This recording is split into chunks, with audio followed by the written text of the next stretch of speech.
All right.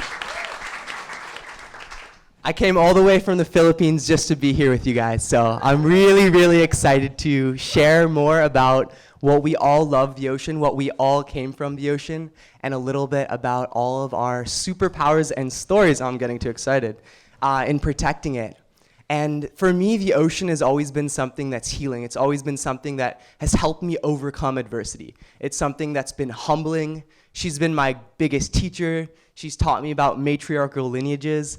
And today we're gonna go on not a spaceship and a submersible. So we're kind of in this submersible all together, and we're gonna go through a really cool journey.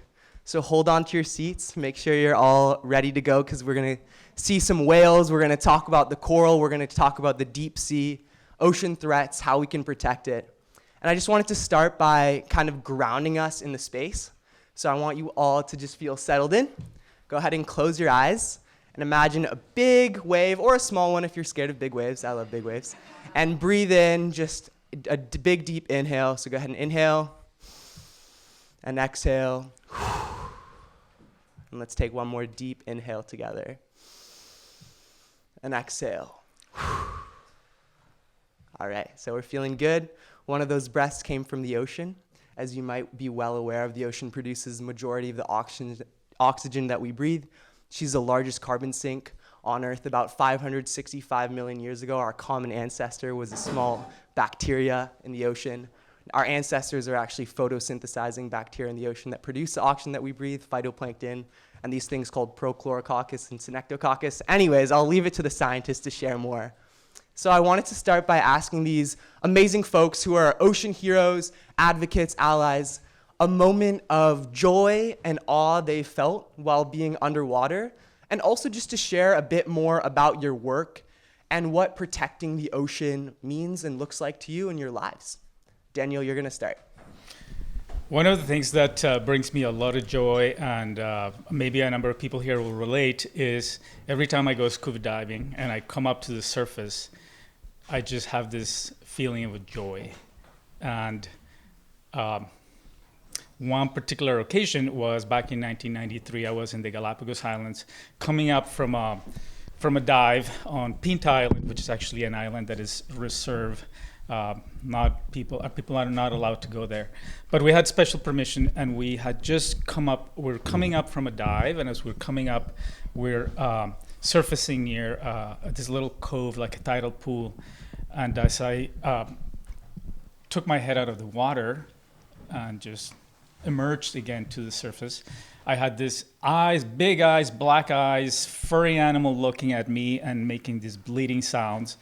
And it had this sense of fragility. It's a Galapagos fur-sealed pup, just looking right back at me and bleeding. And I just felt just an incredible sense of joy and emotion. So that's just one example of, in general, how just being underwater can bring you so many incredible emotions. Thank you for that. For me, of course, like I've been in the ocean since I was born, and so that's been about 34 years I've been spending in and around the ocean. And of course, I've had crazy encounters kind of similar to yours. Maybe I would be doing a coral survey, and I'd be like really looking at a coral, and then all of a sudden I see an octopus eye looking right back at me, and I've been staring at this coral for about maybe 10 minutes. This is the first time I'm just seeing this big eye looking right up at me. But I have to say, I think the best moments of joy that I have is when I get to share it with children. Mm-hmm. The first time when a little girl or a little boy, I mean, in the Bahamas, you would think everybody knows how to swim. But culturally, it's a thing where a lot of us don't really know how to swim. The ocean is a big, scary space, and you can kind of dive really deep into maybe ancestral traumas that could have led to why a lot of islanders aren't quite swimmers, and combine that with access. I digress. I gave these a little boy and little girl a mask, and they've never had their heads underwater before, so they were very scared. We're at a beach. It's super calm on the island of San Salvador, and they've got like maybe up to their waist in water. And I said, okay, just put it on, and take a look. They're like, okay, just look. There's a fish, and there's this. I'm like, yeah, look again. I can look again. And I'm like, yeah, absolutely, like, look again. And they look down, and they stay for like half a second longer. And they look back up, and I'm like, whoa, that's amazing. And so like for the first 10 minutes, they just kind of had their head in the water. They look really silly. They're like walking around, and they just have their face in the water, looking at their own feet wiggling, their toes wiggling in the sand, and like the little fish that come up when you disturb sand. And those are my favorite moments, is when I get to share the ocean, especially with children, because they're going to take care of it for me. And I know they will, especially if I introduce the ocean to them in such a special way.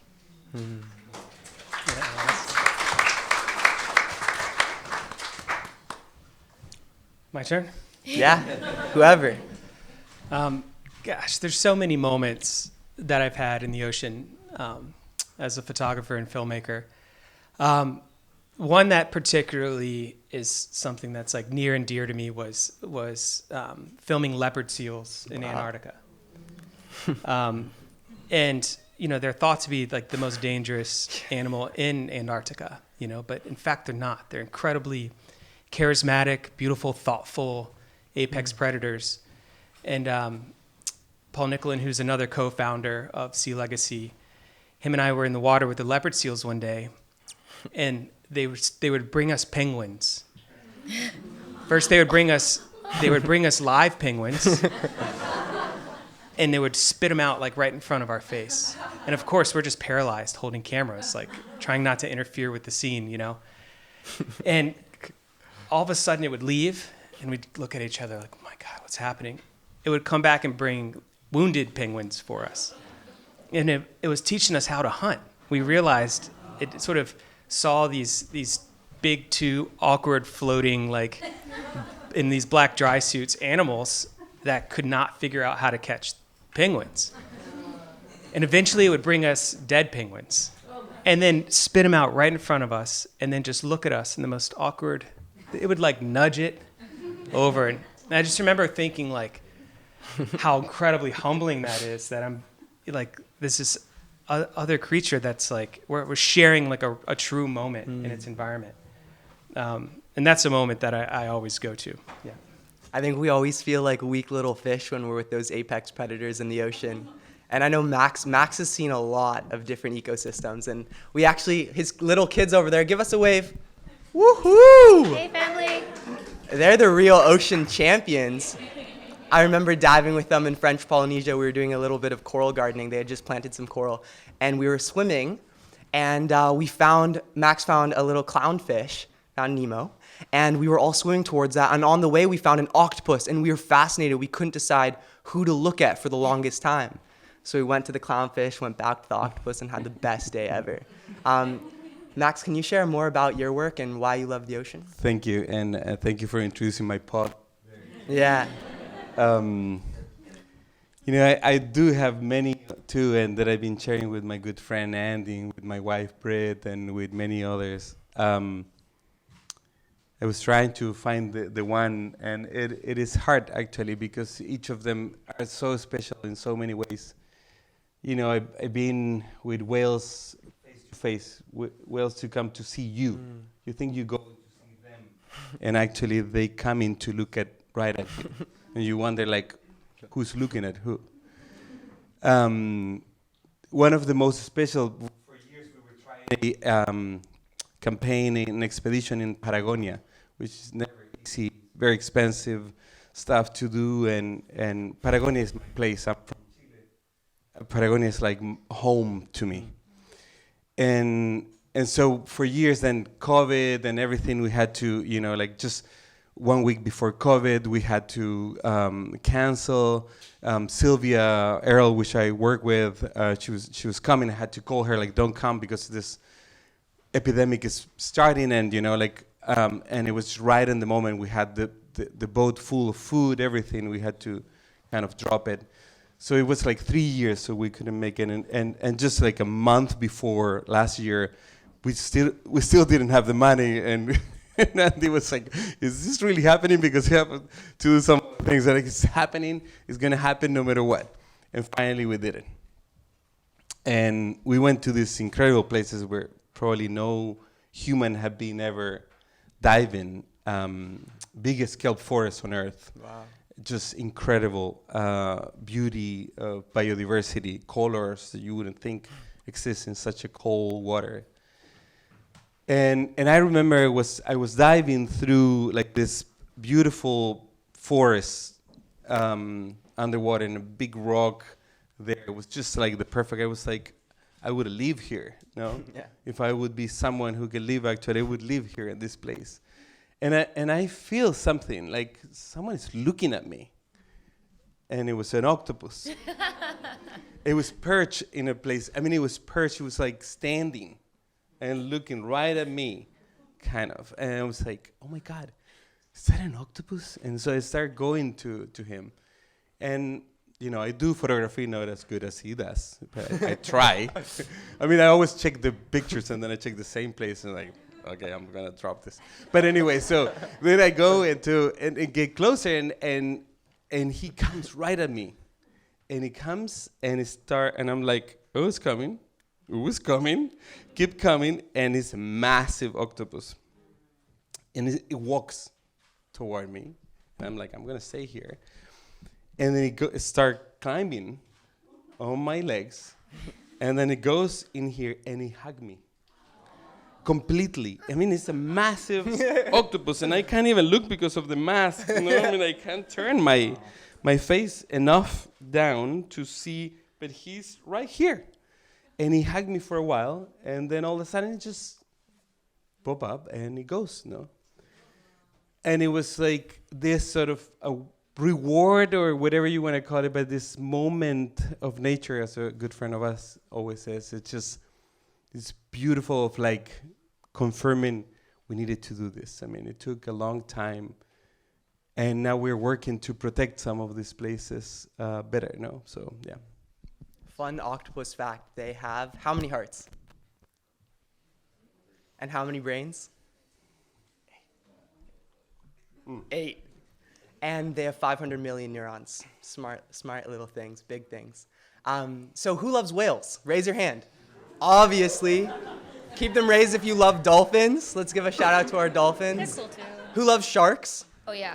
Okay, good. We're shark lovers in the house. So obviously whales are so important for so many reasons. Atmos just did a beautiful story on a new announcement that was made by a very strong individual and a very strong nation, the Maori people, the kingdom of the Maori people, that recently made a pact with the Cook Islands and other Pacific Island leaders to say that whales should have legal personhood. And this rights of nature and the rights of the ocean movement has been growing quite swiftly.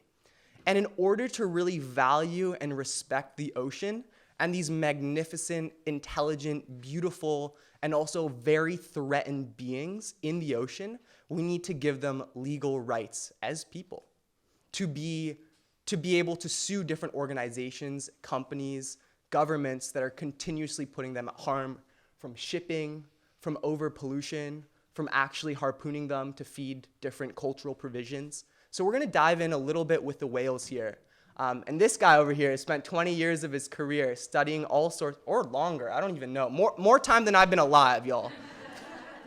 Studying these beautiful sea creatures, not to date anyone.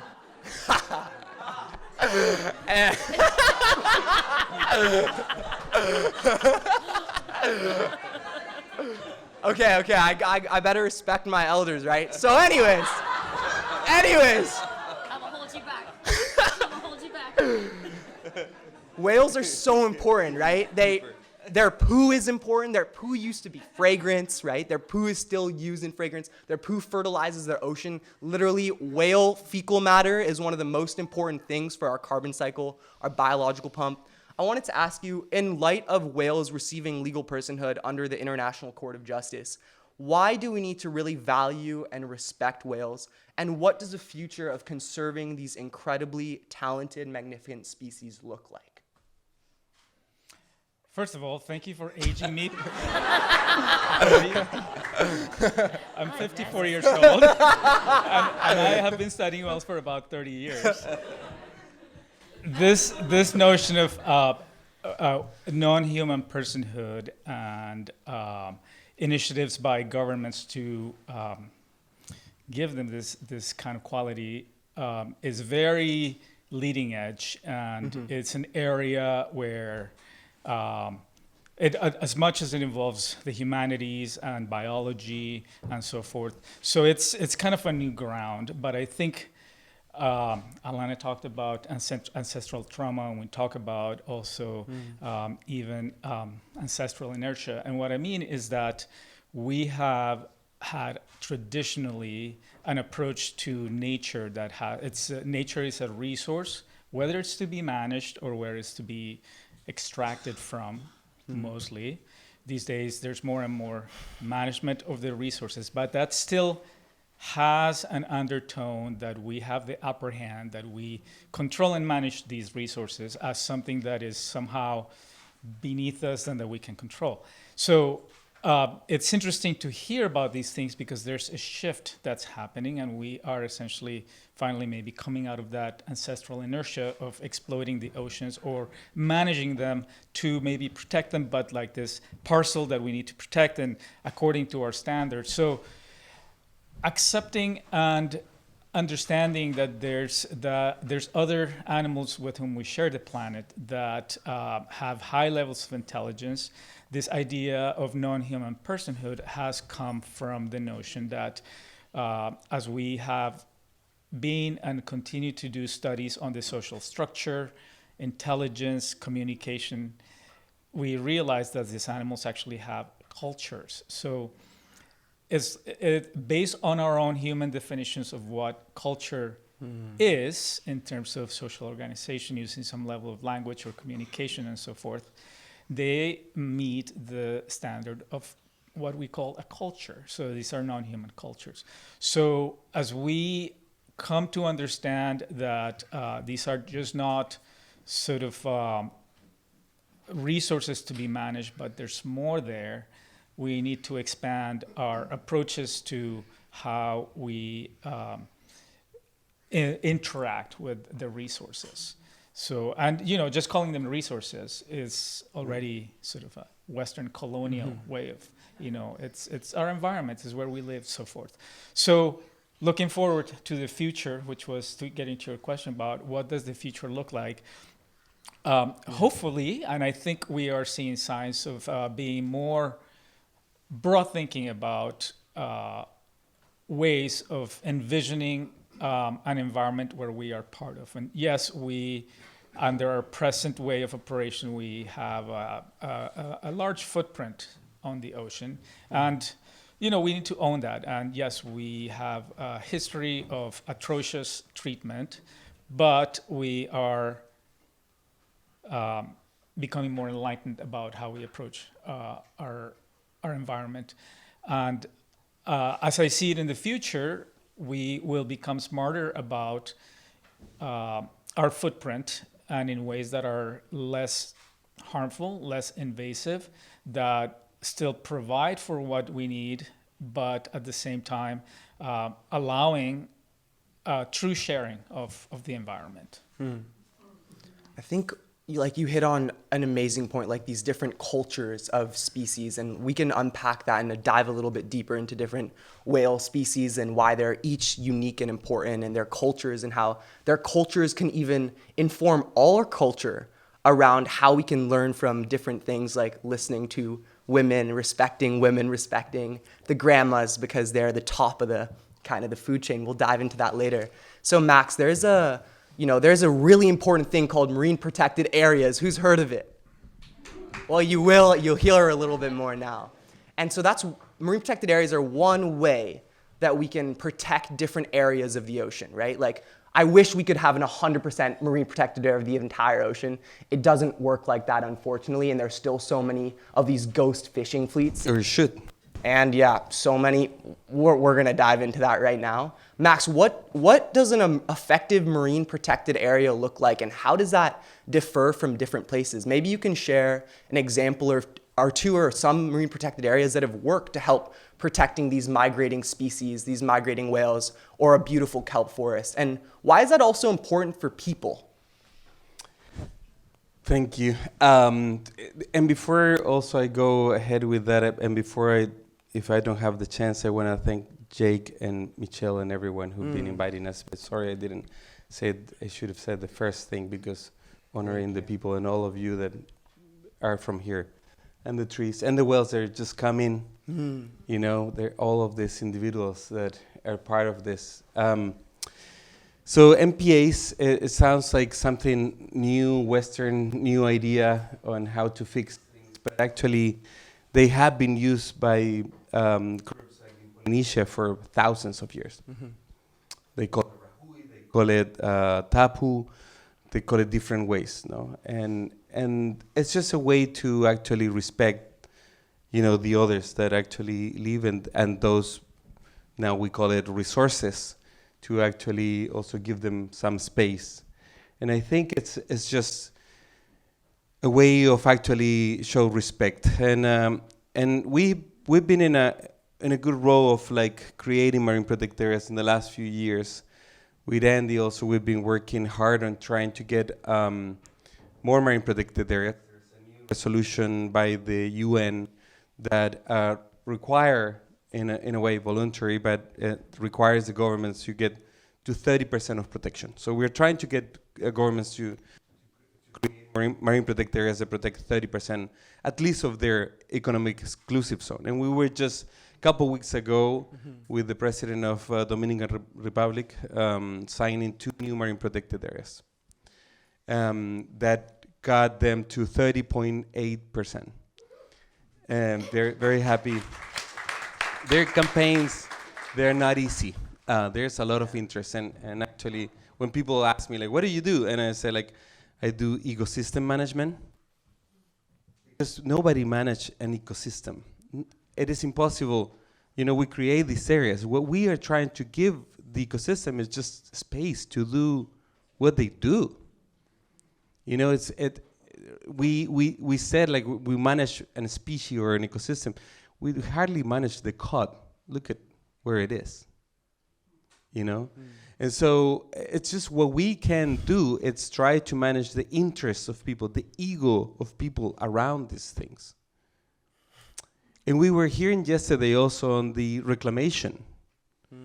There's the reclamation of the ocean too. We've been giving away the ocean to the fisheries, to industrial, highly subsidized. They fish millions of tons of life, wild life. I mean, you go to the supermarket and you get, you know, a can of tuna. And it seems like there's tuna everywhere. I mean, every supermarket you go, you find a tuna can. It's like, oh, there must be so many. It took me years to get in the water and be able to see a wild tuna in the water. And this massive animal came to me in Galapagos Island, actually. It's just out of the blue, this blue and yellow, shining and changing color animal that it was, you know, I've seen jaguars, I've seen leopards. I mean, it's just equally beautiful, wild animal. And which is most of the people, 99% of the people in this planet just know this little piece of this incredibly wild. So what we're trying to do is just giving a little bit of space to this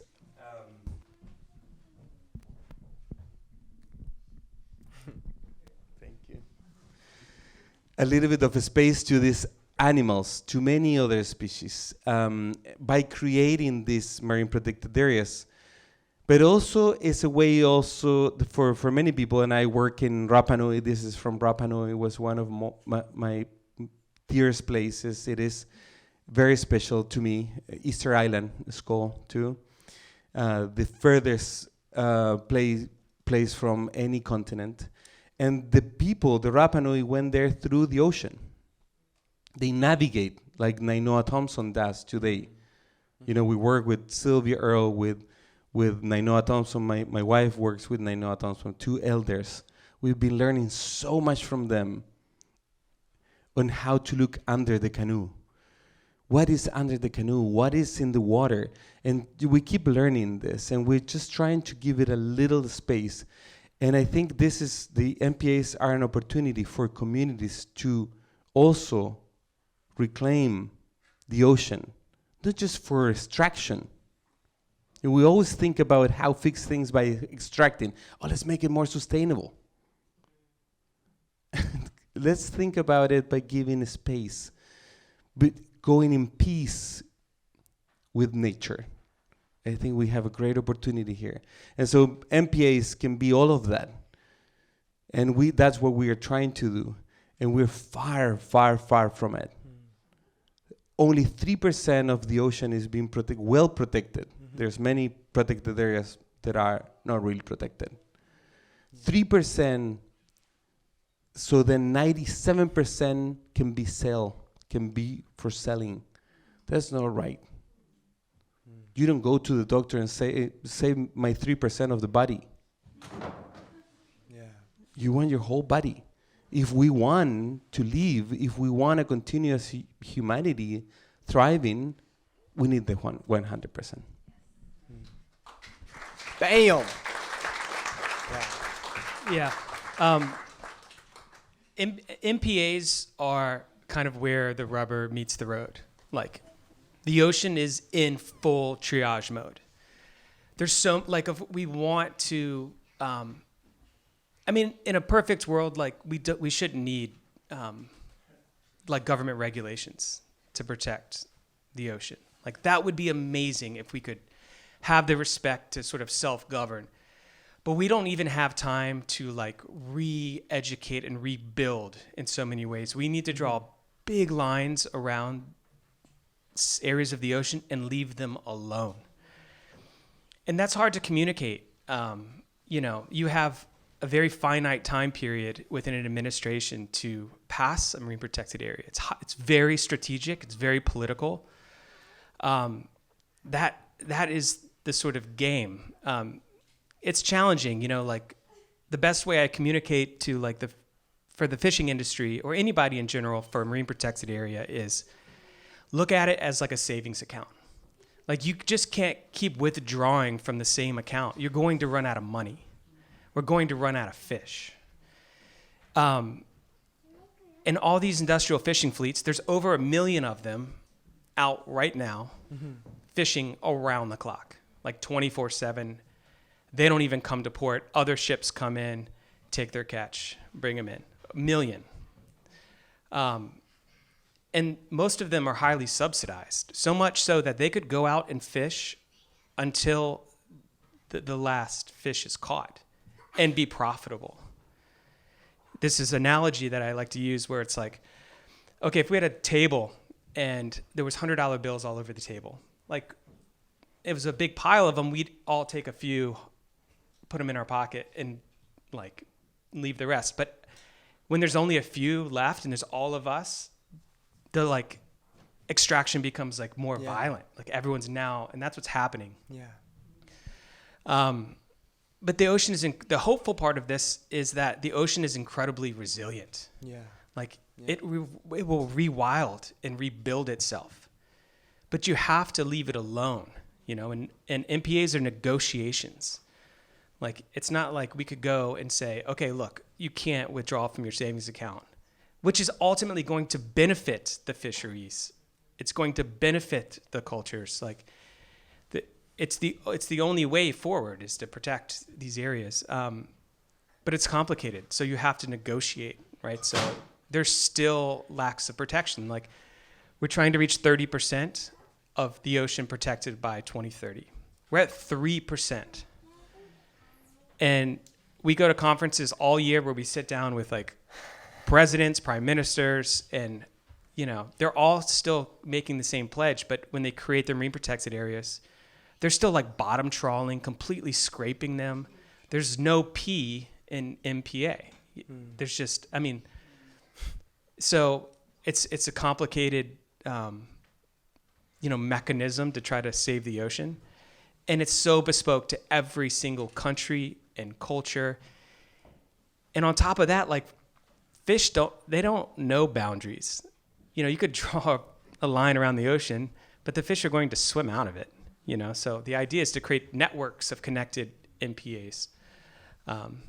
And so that's the work that we're really doing.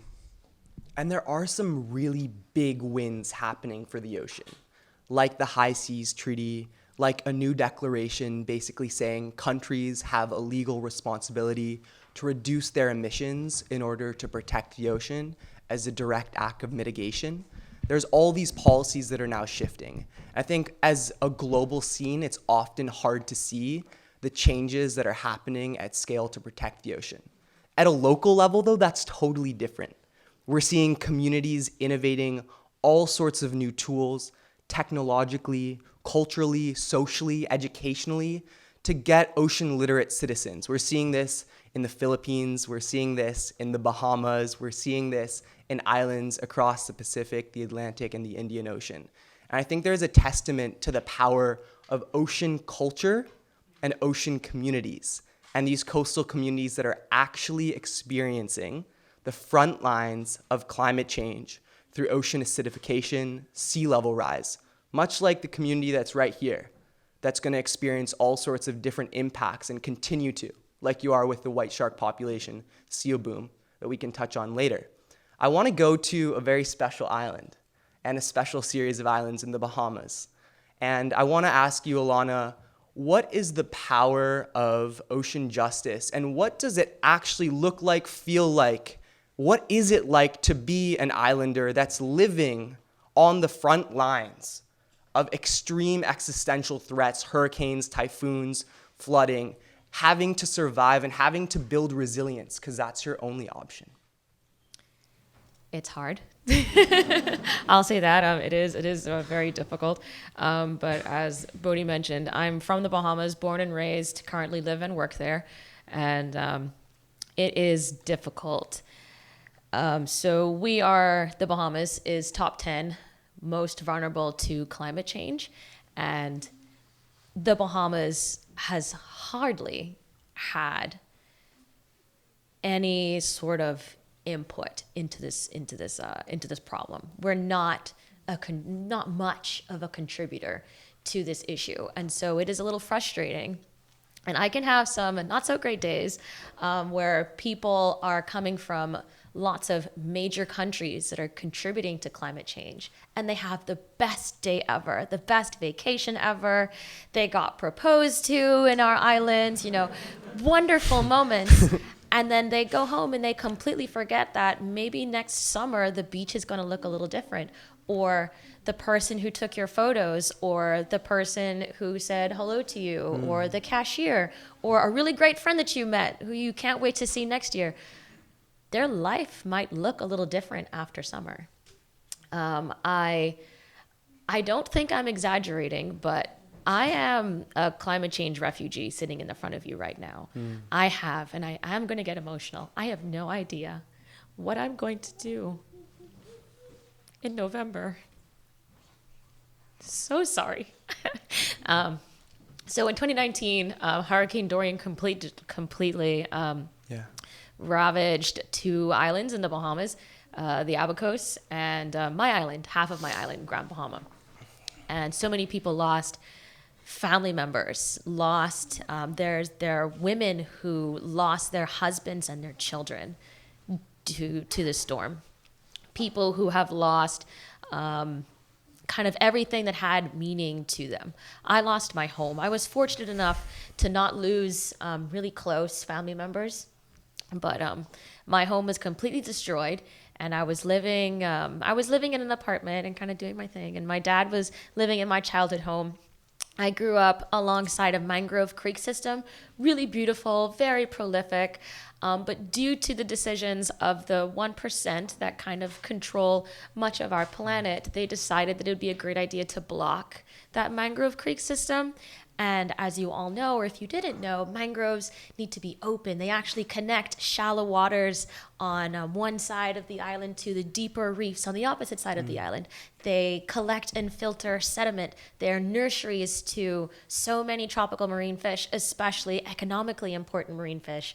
And so that's where I grew up. But because they blocked it, the majority of the northern side of our island, which is where my home is, floods because the creek can't empty. It's like putting a cork in the end of a funnel. And so First of all, no one could have anticipated what Hurricane Dorian was going to do, but it was the strongest storm on record in this hemisphere, and it sat on top of us for the better part of 2 days. And that hasn't changed. Like that is now the new normal, or we have to act like Hurricane Dorian is the new normal, and we have to prepare ourselves. But we're a small island developing state. You know, we only have the resources that it is we have. Of course, we had generous donations and aid, but at the end of the day, in the same way, kind of like the people go home after having that wonderful experience, we're still there. You know, these places that are beautiful vacation homes, or that have, beautiful vacation homes, or where you go to visit or where you go to play, people live there. They're born there. They have the same sort of core memories that you have in these places. They go to work there. I go to work there. And it can definitely get a little frustrating, where it's like, we're out here kind of in the same space, and it's only getting worse. And, you know, whatever stress or strain you may feel that climate change is giving you, which is very real, like you won't be able to have maybe that one moment skiing because there wasn't enough snow that year. And that's like the one time you really feel your best, is when you're out there in the snow, but there's no snow. Or you're a backyard gardener. However, the drought is so crazy this year, you can't turn on your sprinklers. It looks like that for other people, but also in different ways and in greater ways, especially when you're coming from a small island developing state. And it can definitely get a little frustrating, but we mustn't be pessimistic. We must always hold on to hope, and that everyone in this room, you're all listening up about climate change and what other people are doing, and also what you can do. We're working super hard here on this panel. And kind of as we were talking about this morning, where I can kind of take on people who are climate change deniers and how that's kind of a waste of time and like don't really do it, you know, like you were saying. Another box to unpack. Like you were saying, there are so much more of us who are way more open and understanding and wanting to make that change. We just kind of need to know what to do, or better yet, what to stop doing. Thanks.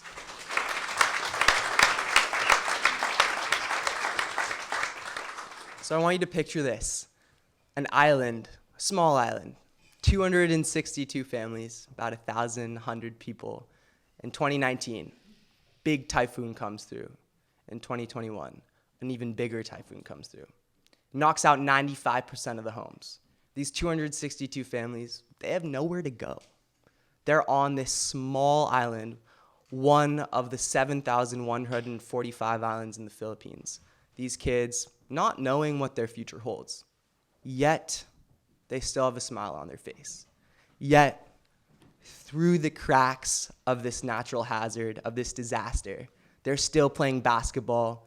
They're still kicking around the plastic bottles, the waste that's washed up from the storm, with each other, weaving it with the fishing line that washed up from these commercial vessels. They're still playing on the streets that are now rubble. They're still having a good time.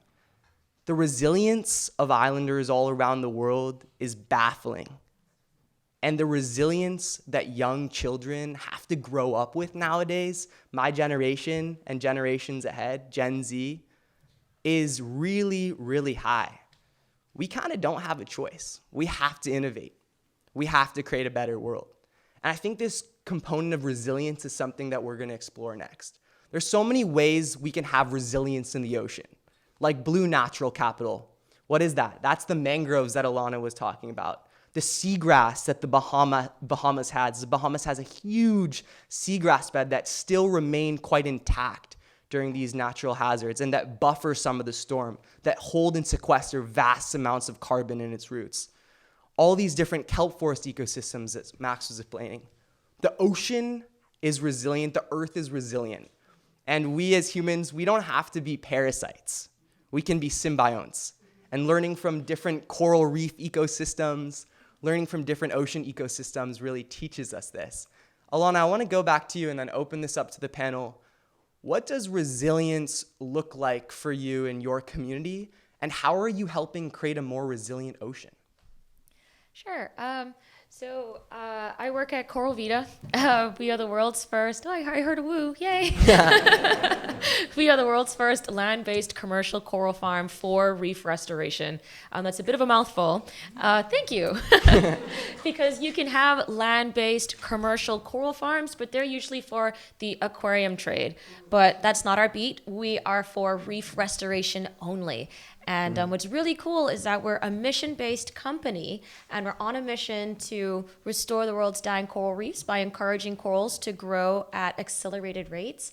And we also have the capacity to create corals that are, or encourage corals to be more resistant or resilient to what we predict ocean temperatures and pH to be like in the near future. So essentially, I'm a coral farmer, and I grow coral to try to restore coral reefs. And coral reefs are super, super important to us, no matter kind of where you are on the planet. There's something called ecosystem services, basically stuff we get for free from nature.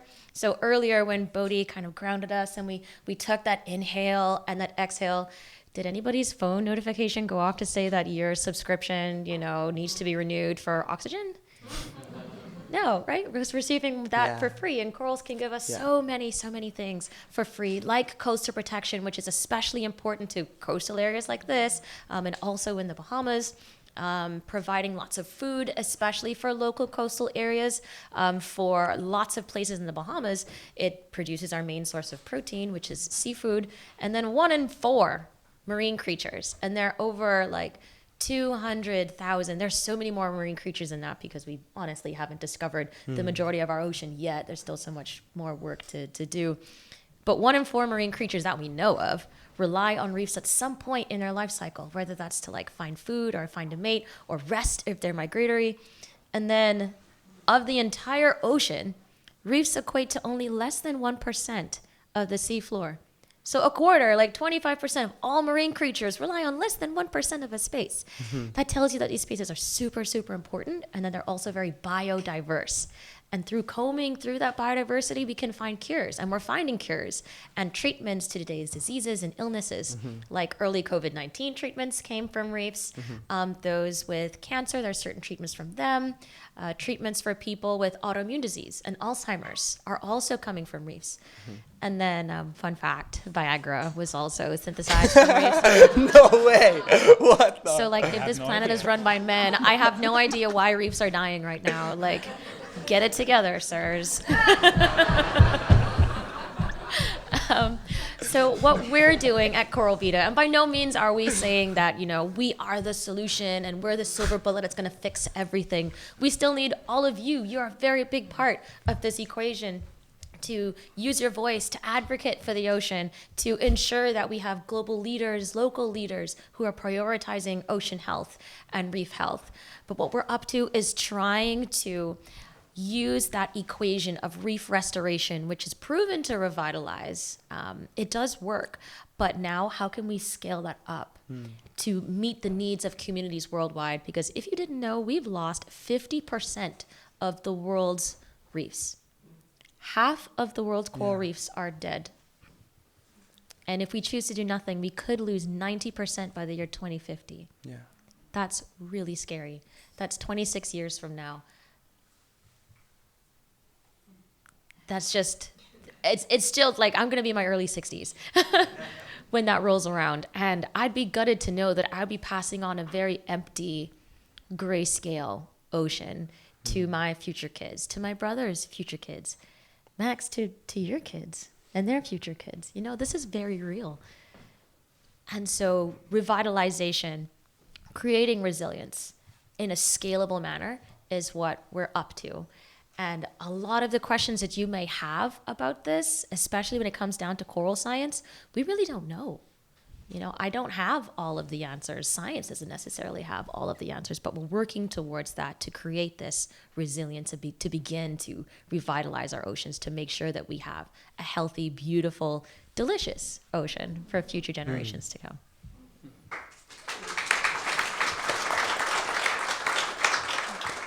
Ocean science really matters. We got a scientist right here, right? You know how experienced he is. And I want to kind of unpack what resilience is like in marine megafauna.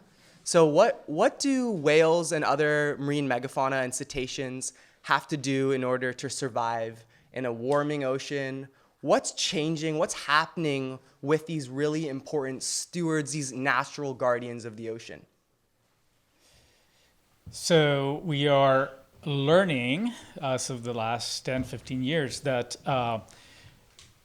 because of their large size and body mass, whales and dolphins, and also their long lives, they are important source of carbon. And also, as Bodhi mentioned before, they process, as a part of their digestion, they process minerals, recycle nutrients that go back, capture more, they fertilize the ocean, capture more carbon. So that is built-in resilience that the system has.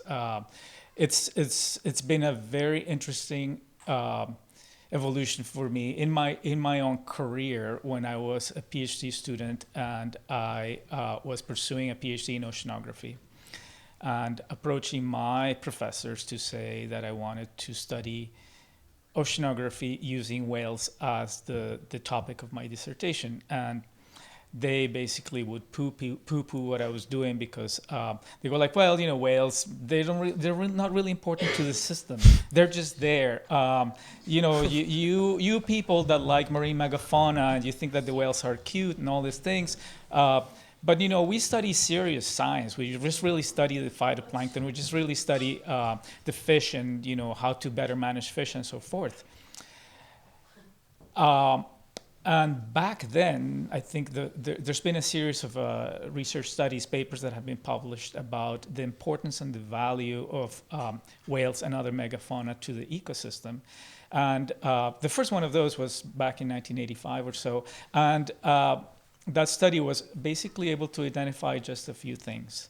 And since then, every 10 or 15 years, the scientific community has rallied around that question of how important are whales to the ecosystem. And basically, as we go through these iterations, we realize that they are incredibly valuable.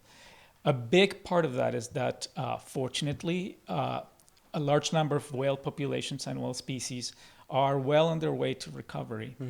That's not to diminish the fact that there's a few whale populations that are extremely endangered, that are under heavy problematic situation.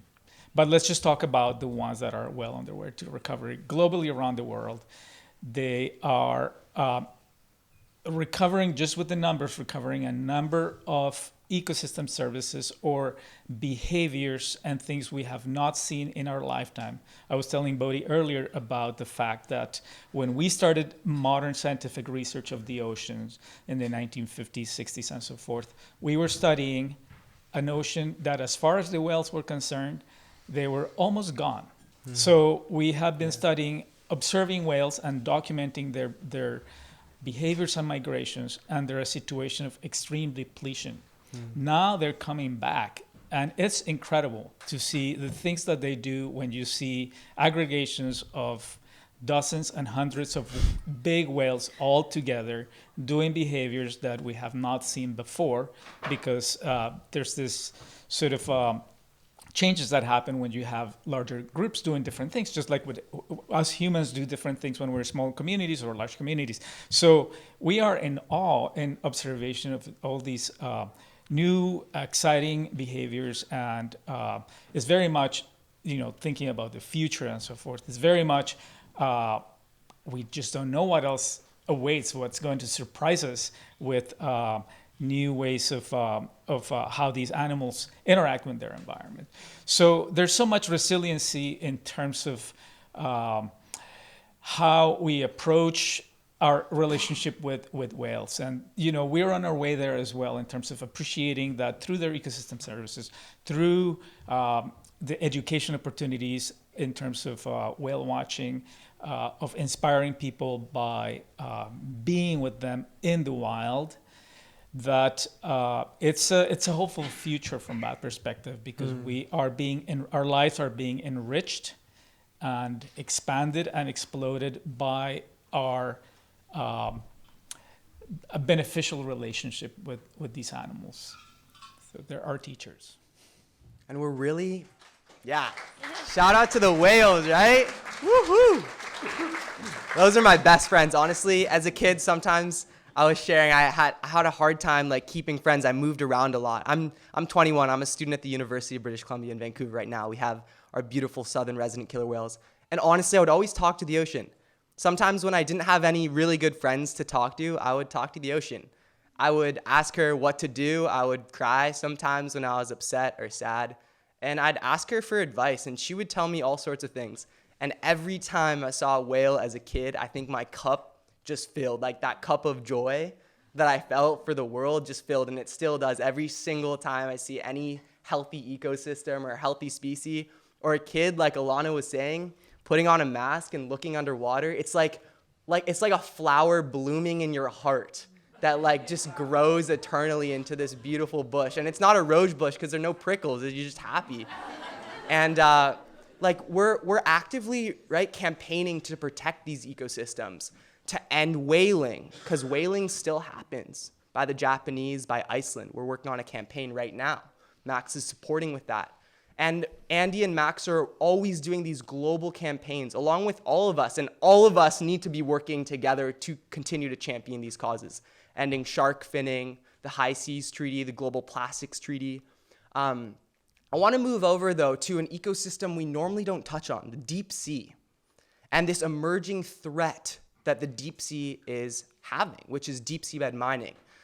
Andy, can you unpack what deep seabed mining is and what we can do to really help people connect with the ocean in a deep way so that we can stop this industry before it starts?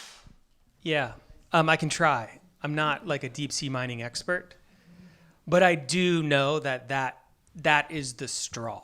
Like that will be the final straw if we disrupt the deep sea ecosystem. We know very little about its importance. That's where all the carbon is being stored. Talking hundreds of millions of years of carbon sitting there. We can't disrupt it or touch it.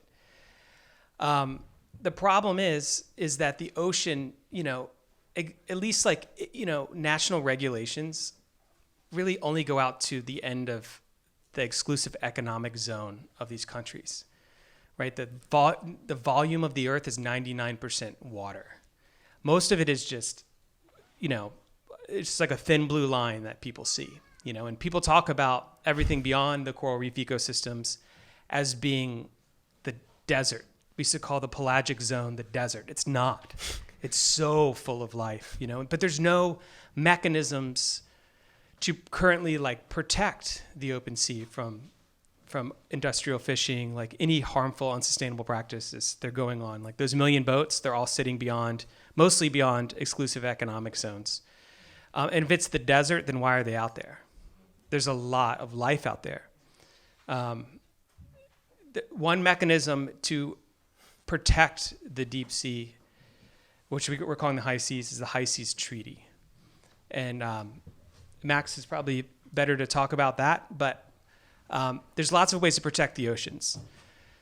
The main ones are like laws. They're the most difficult to pass. Decrees, a little bit easier, less sustainable. There's conventions, which are international, and then there's treaties, and these are international collaborations for which so many countries ratify that it becomes world law, right? Once we create a high seas treaty, which the most effective treaty probably ever created was the Antarctic Treaty, right? Which protects Antarctica, at least the land. Now we're trying to protect the Sea of Antarctica, and the fact that an Antarctica Treaty is like a unanimous vote.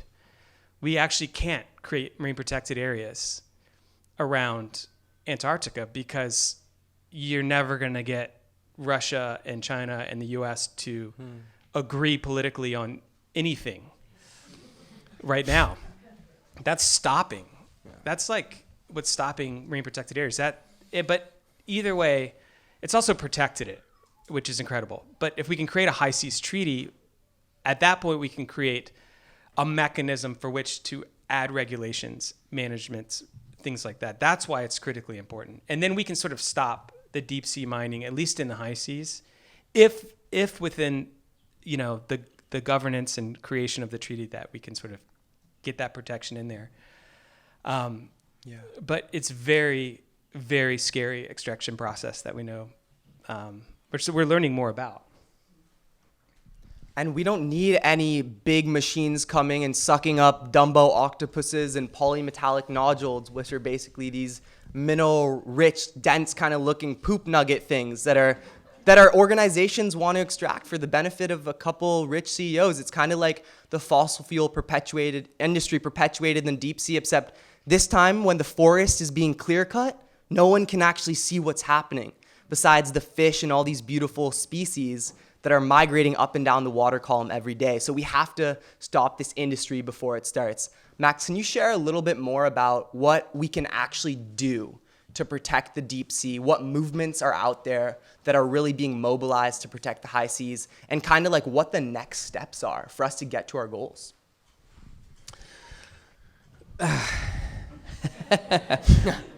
I mean, I have and I don't have the answer. I think every one of you need to look at the mirror and see what you have. Sylvia Earle that I work with, she's going to be 89 years old, and she always asks that question. I don't know what you do. I don't know you guys. Never met you. I'm sure you have something. So the question is for you. What do you have? Yesterday you said, you come with the full, kind of like bag Basket. of things, the basket, to offer something.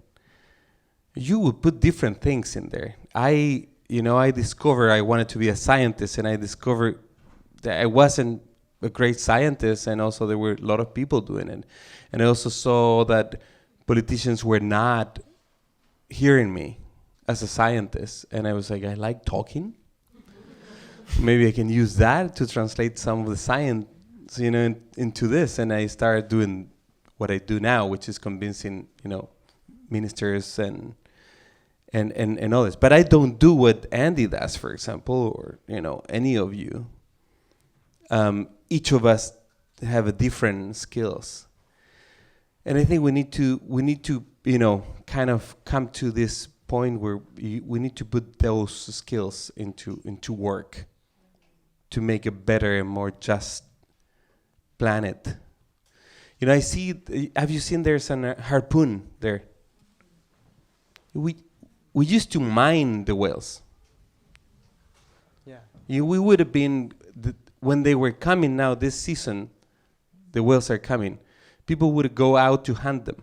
This area was the most important hunting capital, not just for this area, but actually for sending it to Chile, to New Zealand, to everywhere in the world. The 200 miles that Andy's talking about, you know how they were created?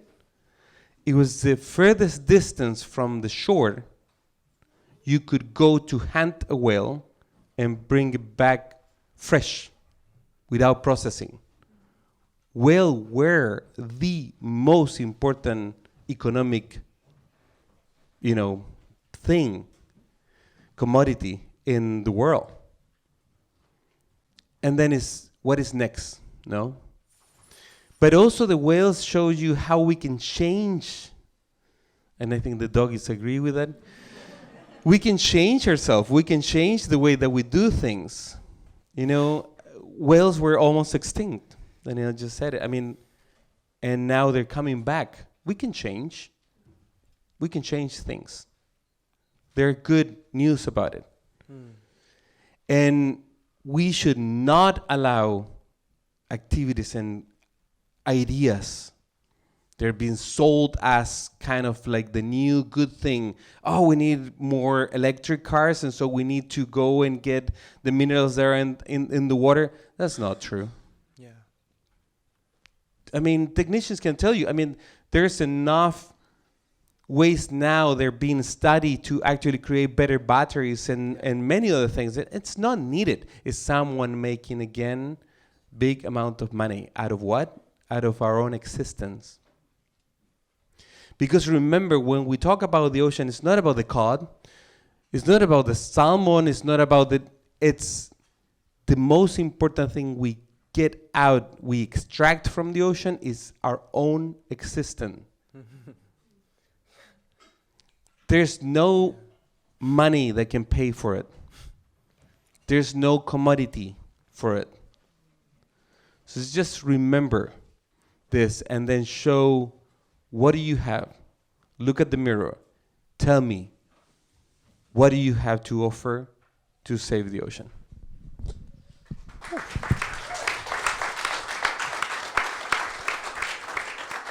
This is going to be our last question, and then I want you all to think about some really deep questions to ask. We're going to do a little Q&A. So as you start to go deep and internalize all these lessons, and I mean, we could go on for hours, people, but we're going to spare your butts from sitting in these seats for that long. So I want to end on a message of hope. Because the ocean is resilient, because she is the reason why we're here, the reason why we're all alive, the reason why we're still regulated in terms of the climate. The ocean climate nexus is so strong. The ocean controls all of global circulation, weather patterns, and so much more. Leave on a message of resilience, hope, and a brighter future for Gen Z, for future generations, that our ancestors now, that are ancestors for the ocean, that are learning from ancestral guardianship, from indigenous guardianship, from guardianship of Pacific Islanders, from guardianship of Afro-Caribbean Islanders, how to protect the ocean in the future. And I think really quickly, if you all could share one lesson that Mother Ocean has taught you, whether that's through a kid smiling when they put on the scuba mask or when they put on a mask just to look underwater and seeing those parrotfish, whether that's something a whale has told you when you're underwater, whether that's a message you've gotten from your kid. Is there something that has really touched you, a lesson that you've internalized that everyone can kind of take away from today? I'm going to start and share it really quickly. I lived in Hawaii for a year. I built an educational station teaching kids about marine debris, how to upcycle marine debris, educate their communities, be ocean warriors, use their ocean superpowers to bring their communities along to take action, from things like plastic pollution to commercial fishing to deep seabed mining. That's what I'll continue to do for the rest of my 80 years on this planet. And hopefully get to enjoy a beautiful, thriving ocean and pass it along to my kids and grandkids and all that good stuff. The ocean, though, at that time always humbled me. And with all this ocean action and ocean stewardship work, she always made me realize that I was just a little drop. And as a surfer, I would go in the water and just get beaten to shit. I mean, sorry, kids. I would just get beaten up, right? Like the ocean would just be battering me wave after wave. I'd be taking on the head. I'm like, am I going to make it this time? I hope, Mom. And I think the ocean has always humbled me. And I think the humility that you get from the ocean teaches you that the ocean, she has no ego, nor do we need to have ego. So what is the lesson that the ocean has taught you that you want to share? And then Q&A. Daniel? Thank you for that question. And I just want to preface that by saying I am a scientist.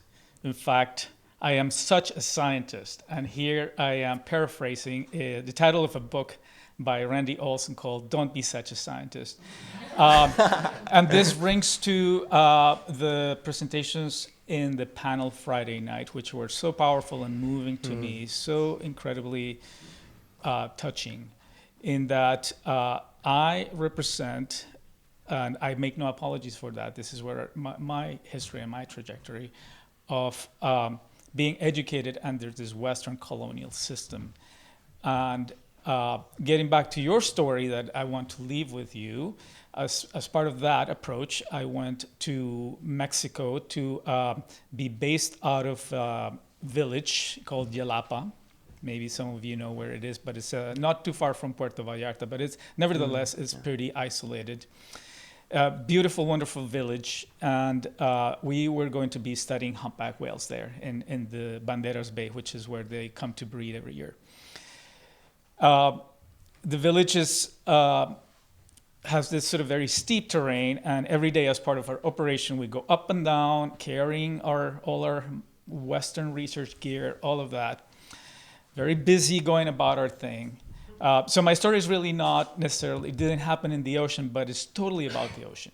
And it really moved me in ways that I still I'm wondered and amazed by that. So yeah, I'm going up the hill, coming back to the shore after a long day at sea and carrying the gear, and I see this small group of maybe 4 or 5 village children that are playing outside, and I see that they're all looking at something on the ground with a mix of wonder and maybe a little bit of joy, fear. And it just caught my eye, and I could have made the decision of saying, like, I'm the scientist, I'm here to do this research, I gotta get back to my house where I'm going to be downloading all our data that we collected today and entering that, and so many things I gotta do. But something about the expression in the children really made me stop. And I looked at what they were doing and immediately connected to my own childhood of being in amazement about just the natural world and the animals out there. Well, they had in front of them a crab, a land crab that was just crawling through the streets of the town. I mean, it's not that, the town is literally right on the beach, so it's not that surprising. But it was clear to me that they didn't know what to do. And I feel that I caught them in a moment where things could have gone one way or the other, because they already had a stick and they were like poking at it and seeing the response. And I could see the response in their face, easily going towards something of what I might call aggression, because the next thing is that they would probably kill the crab, because they didn't know what to do, what it was doing, and it, the claws and all of that may seem like, and the crab is in this defensive mode, so it can be very menacing. And I just used what I know about the fact that I have studied these animals through just being a marine biologist, that I know how to handle them. And I said, wait a second, let me show you something. And if you know how to handle a crab, you can safely take it without getting pinched. And I did that, and I picked it up, and I took it to them, and I said, look at it closely, and I explained to them some of the physical biology and so forth. And that moment to me was so powerful, because I changed those kids. I know that after that moment, I said, come with me. We just walked down a block or so to the beach, and I said, we'll just put this crab in a safe place where it's not going to be walking up and down the streets where it could get killed by a car or whatever. So to me, such a seemingly superficial everyday experience was extremely powerful in that I felt that at that time I changed how those kids relate to their environment in a way that we can easily go from disconnecting to connecting to the environment through the life of a creature that has every right to be there and that we don't need to destroy.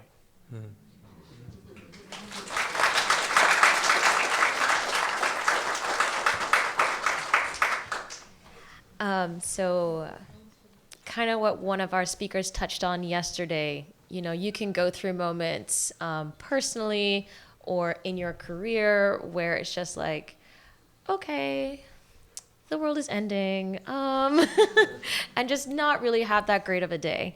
And the speaker was working on kind of, okay, I'm just going to focus on what do I want to smell this week? What do I want to see this week? What do I want to touch this week? And the ocean has kind of been helping me through things personally and also things career-wise. And, I kind of, the ocean has been teaching me that I can be resilient in the same way that she is resilient. And that I can do hard and powerful things in the same way that at times she's calm and beautiful, and then at other times she's powerful and gets things done. And working at Coral Vita and seeing reefs just about daily, whether I'm at work or whether I'm practicing freediving, you kind of find little characters on the reef, corals. I might personify certain corals. I don't name them, that's bad luck. But I do like to say, oh, hello, like, hey, you're here. And last summer's bleaching event was the worst bleaching event on record And together, along with bleaching events around the world, we're now going through yet another global bleaching event. And if you don't know, global bleaching isn't like some dum-dum pouring bleach across a coral to kill it. It's when the ocean becomes so warm so quickly that corals cannot adapt to that change, and they stress and they become really vulnerable to disease, and they also really become vulnerable to dying if that warm ocean, if that heat wave doesn't go away, if the ocean doesn't cool down. And watching everything go white on a reef, it's like I just felt so helpless. Corals are coral colored, they're underwater colored. They're like brown, greens, oranges in the Atlantic at least, and they look like the landscape. And so if you're not really looking, you might not see it unless they're big and bright orange and beautiful. But during the bleaching event, I saw every single colony of coral from the size of no greater than maybe 4 centimeters. Every single piece of coral on that reef because it was white. And I was like, this is it. The world is over. What are we gonna do? What is it gonna look like? This can't be it. And so like you go back to work and you're working and you do feel kind of helpless. But then finally in the wintertime, we came back and reassessed, and I saw a couple of colors again. And it's almost like you saw that friend who you haven't seen in a long time. It's like, hey, like you're still here, way to go, like you did it, keep doing your thing. Like some of the elkhorn corals, big major, like big branches, kind of like an elk, duh. The top would be dead, but just underneath on the underside was living and would eventually grow over that top side is what I'm hoping. And so I know I have that within me to keep going. And I know I can be strong, and that we all can be strong to keep going. That we're going to come through crazy times where we really don't know what to do. Climate doom is like serious. But we have it within us to change. There's so many things we can do, and there are also lots of things that we can stop doing. One way to stop deforestation is to not plant more trees, is to stop cutting the trees in the first place. So one way to help coral reefs is, yes, plant corals, but stop killing reefs in the first place. There are so many like unchoices that we can make every day to try to protect our ocean. Do you really need to buy that? No, you don't. Is there a more sustainable option? Does it come in wood? Does it come in metal? Can we use another resource instead? You absolutely can. When you go to the store and you buy a bag of apples, do you eat the plastic bag? No, you don't want the plastic. You just want the apples. So just buy the apples instead. And I know, we learned a little bit from our keynote speaker yesterday about kind of how, there are only 2 choices. And, we think we're doing our best in these sustainable options, but really the underbelly of it is something like super atrocious. We can figure it out. I know we can. Thanks.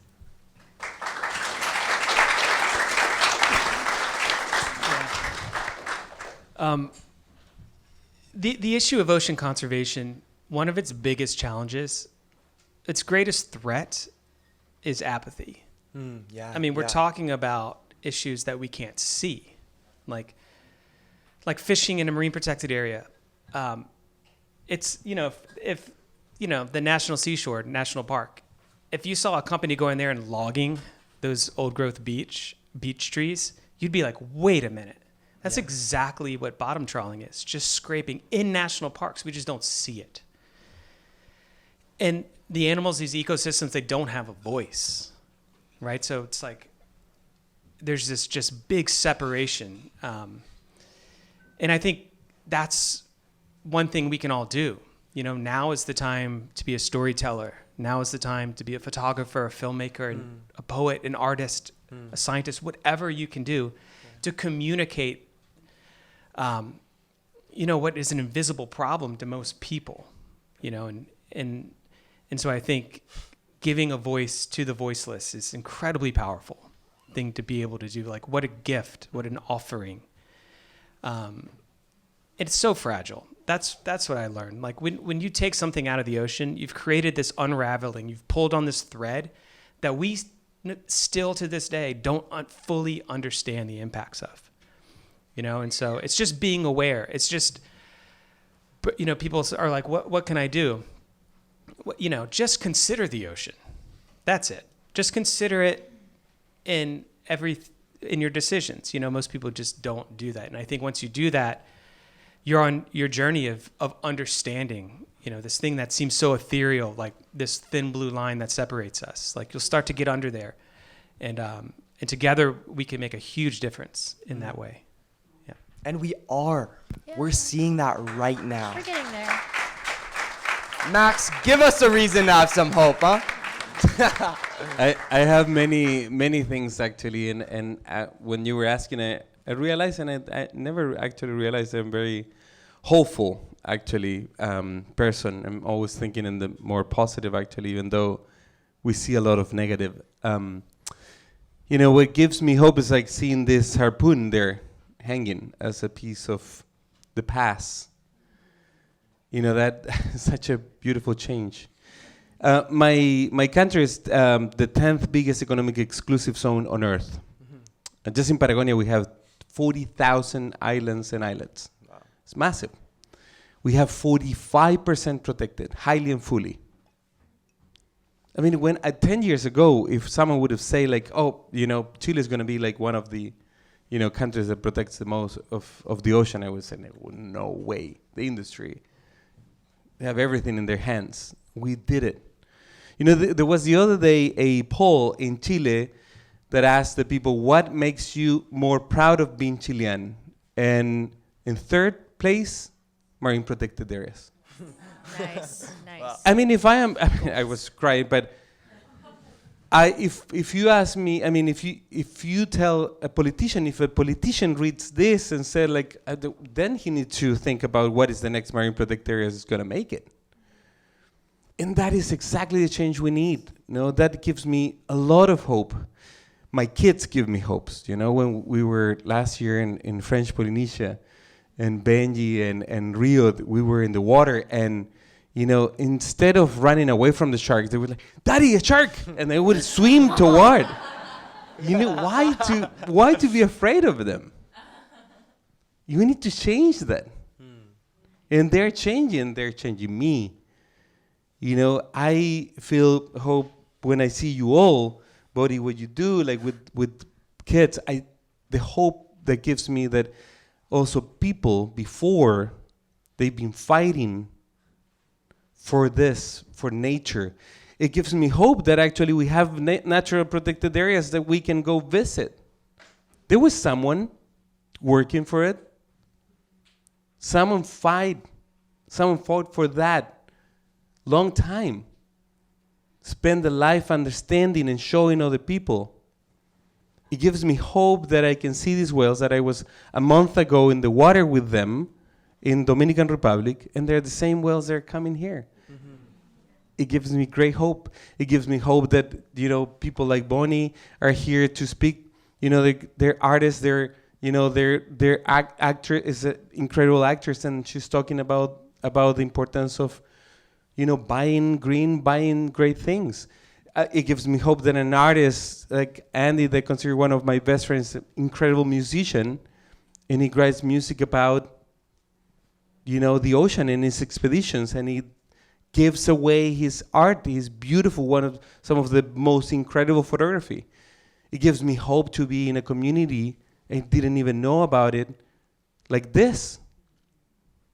A gay community I didn't even exist. Imagine this 100 years ago that exists. How? Never. And we're here. It gives me hope that Jake and Michelle does this incredible round of talks. I normally see the same people of the ocean talking the same. We're talking to ourselves and like, we need to do it. And then I see you, all these new faces. There's so many things that gives me hope, and that it gives me more energy to actually continue working and do what I do. Thank you.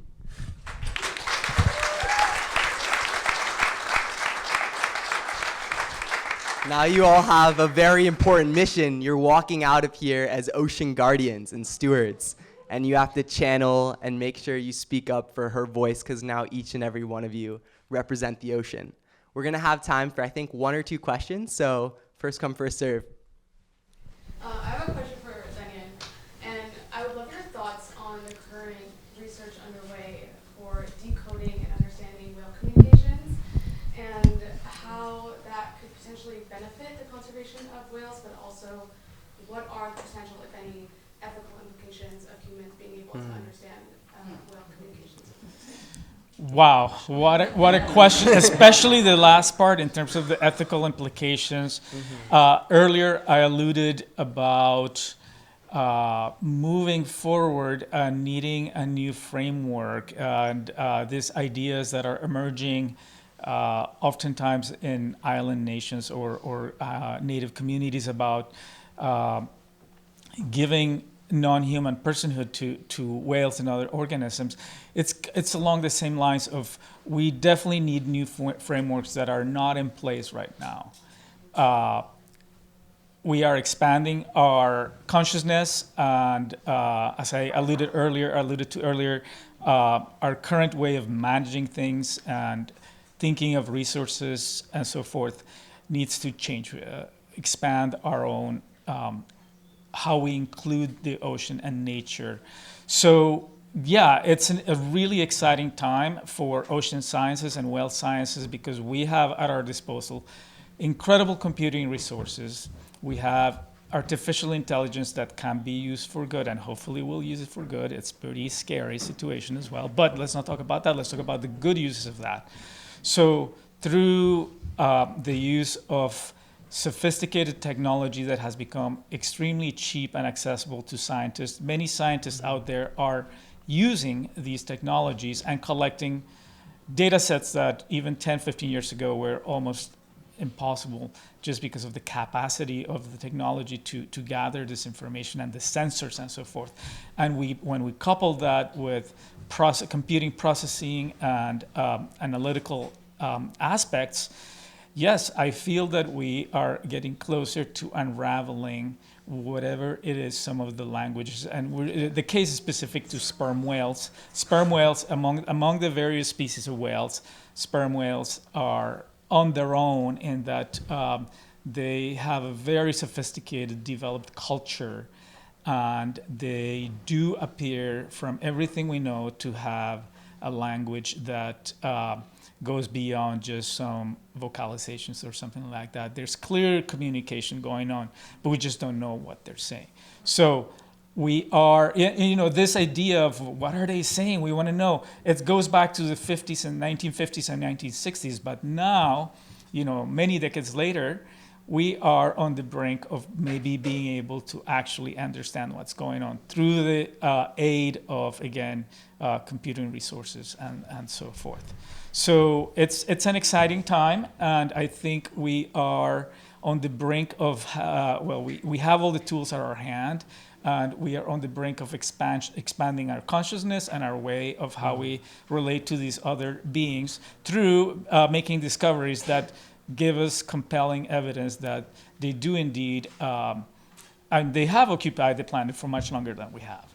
So that's one aspect of that. Another aspect that I'll just touch on briefly, because I want to give more opportunity to others to say about this, is that, again, using these tools for good with citizen science. There's an incredible initiative that I encourage everyone to go online. It's called Citizens of the Sea. It has nothing to do with whales, or maybe a little bit, but it's basically using the fact that there's so many people out there that have boats, and that through being out on the water, they can collect information that can be contributed to global databases that are helping to understand biodiversity through eDNA mapping. So again, cutting edge technology through eDNA. we don't even need to collect the animals. We just collect what they shed as DNA that can be put out there. And lastly, with the photographs, we are collecting. Many people are out on the ocean taking pictures of whales. They can upload it to platforms like Happy Whale. Again, I encourage people to get on happywhale.org. And it's amazing what we're accomplishing with platforms like that, where the power of the masses contributing to science are generating incredible knowledge about the current state of the population of whales. I just want to, I think it's great that we learn more. I mean, to me, the whales have, and many other fish and octopus, have the right, that we don't even have to prove they have, a language. It is interesting to me, though, I hearing yesterday too, and that I've been working with many indigenous communities around the world, it is impossible to translate even, Native American, for example, meanings of something. Or just read a haiku to, I don't know, in Japanese or in Chinese or it's so different to talk. I wondered, how a whale, what they have seen, what they do, what they're talking about, what is under there. And that we're just going to simplify in a way that, when it's going to fit our needs, our interests of. It's so much more than that, no? It is incomprehensible to us. Just 2 years ago, there were more people having gone to the moon that they have going down to the deepest place on. And we keep looking up. We keep looking on those things. There are people who are thinking now to go to Mars to start, exploring and living there. I mean, yeah, they can go. I mean, we can make a list. Get out of here. It's fine. Some of them definitely. But then how do we just create this respect without necessarily translating into our needs? It's the same with with Native Americans. It's just respect each other for what we are, and that's it. No, I don't think that the animals need any more proof. They're sentient, intelligent. they have the right to live here in this planet like we do too. Yeah. I think we have to evolve into our highest forms of consciousness, and we're not, in fact, the most intelligent species on this planet. We have time for one more question. Yes. I have a question in regards to yesterday's panel and keynote, the possibility of exploring science, intersectionality with spirituality. And I wonder, as scientists operating in a Western system, dealing with Western power, Western issues, what is spirituality, does it have a room for science right now? As you observe indigenous communities who are able to kind of operate spiritually and scientifically so seamlessly, is there room for that in the work you do, or in our approach to science, or saving the ocean? I'm going to start really quickly and then pass it over to Alana and Daniel. The answer is yes. There is room, and that can be approached in many different ways.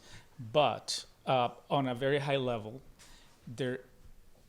especially people who study theoretical physics and quantum physics and so forth, pushing the boundaries of that, it's converging on the fact that physics, not surprisingly, science is always like 3-4 steps behind in terms of, we already knew that, but yes, I mean, the physics is converging on these notions of what we call consciousness and spirituality from a very scientific approach. And I want to touch on a so important Friday to me, other approaches to science that don't have to do with Western science. So we traditionally come from this very limited set of notions that Western science brings with it. And I would be perceived under that paradigm as maybe speaking out of bounds, because we are clearly just about very objectively studying science and the organisms in front of us without considering these other notions of spirituality and consciousness that fortunately, this is how I'm going to end this, to say that what I see around me every day more and more is that more and more of us as humans are grasping that spirituality, and it's within a reach. So those two things come together, and I see a convergence that science and spirituality are converging as well. I can definitely touch on kind of science, spirituality, and also conservation and protection all coming to an intersection. You almost want to say, I think we were speaking, yesterday's keynote was the church and science being separate, or religion and science being separate. But I think if we revisit nature, like there's a Gen Z term, like go touch grass. Like literally, if we go outside and just touch grass for a moment, like sit under a tree and just, what do you see? Like, what colors do you see? And kind of reconnect spiritually and remember that you are part of nature. There's a popular book, or unpopular book, called the Bible. And in it, I think those who practice Christianity can, especially, this speaks to me personally, and because in the Bahamas, we're a predominantly Christian nation. And in the beginning, in Genesis, God says that we have dominion over the earth. And the keynote speaker yesterday said, of course we want to control it, put it in boxes, manage it, all of these things, but of course separately from it. And so within that spirituality, we can recreate connection. And by connection and being connected, we can learn. And by learning, we can come to love and then want to protect. So there's absolutely room. And in fact, it's imperative. It's needed. Spirituality and science and conservation need to meet at an intersection, because that's the way forward.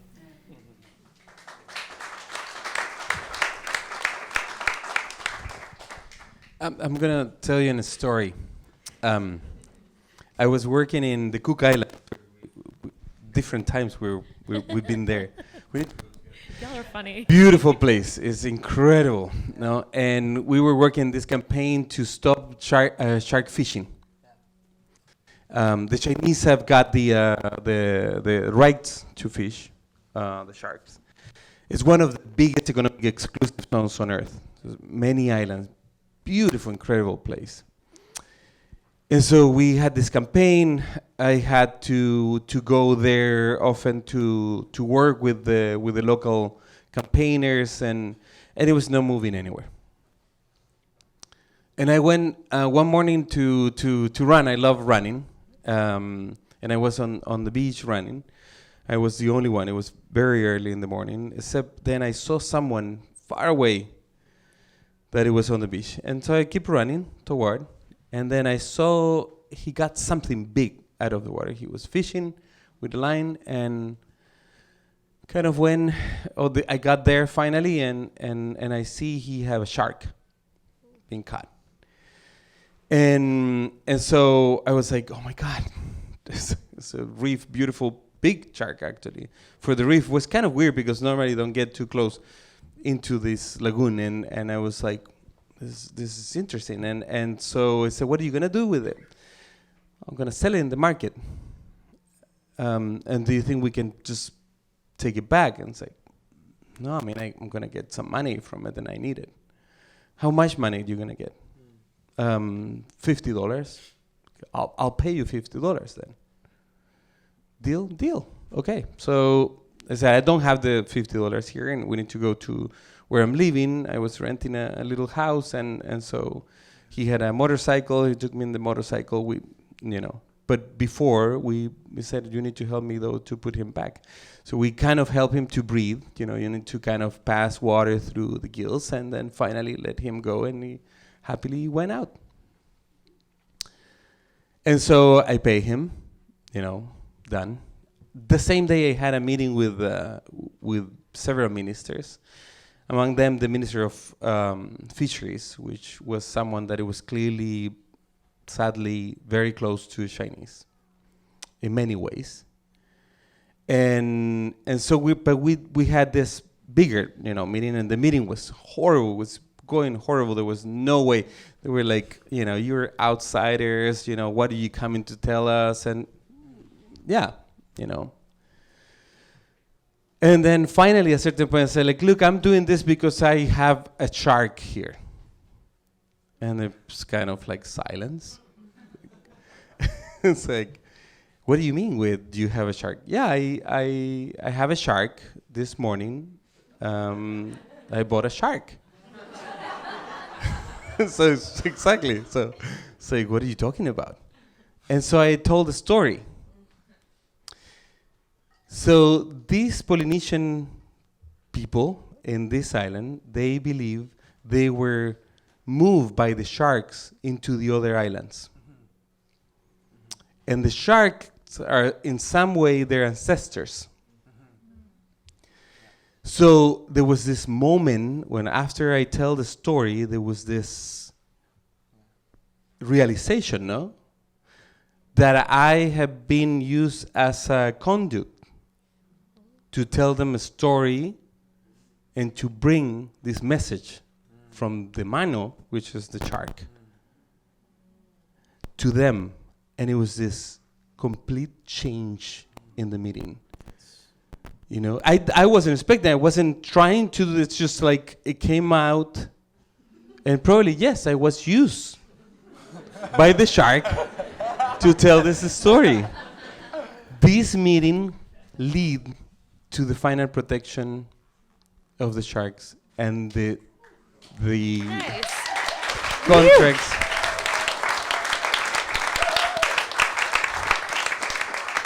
The contracts were closed, no more fishing, and Cook Island now is a protector of all the sharks. There's no allowing of shark fishing in the island, and I mean in the whole country. So yeah. So maybe that answers. That's a good one. Polynesian science is a spiritual act, and our eldest ancestors are in fact sharks and those tiny little bacteria. So next time when you think about channeling the wisdom of your elders, listening to your ancestors, it's all those beautiful oceanic creatures that are actually a part of your family. So that brings us to the end of our wild journey. We're bringing our submersible back to the surface, coming onto dry land. And right now, I want you all to make a little half heart. Okay, so put up your heart. And now I want you to give your heart, half of your heart to your neighbor, and make heart. Aww, that's so cute. And now I want you to give a little boo-boof, boo-boof, because the ocean is the beating heart of humanity. Okay? So now you can stand up and make your heart. Everyone can stand up, because we've been sitting down for so long, and make your heart. And I want you all to say, I love the ocean. Okay, 1, 2, 3. I love the ocean. I want you all to say, we love the ocean. We love the ocean. One more time, people. We love the ocean. Beautiful. Never forget it, and remember to say that every day to her. Thanks.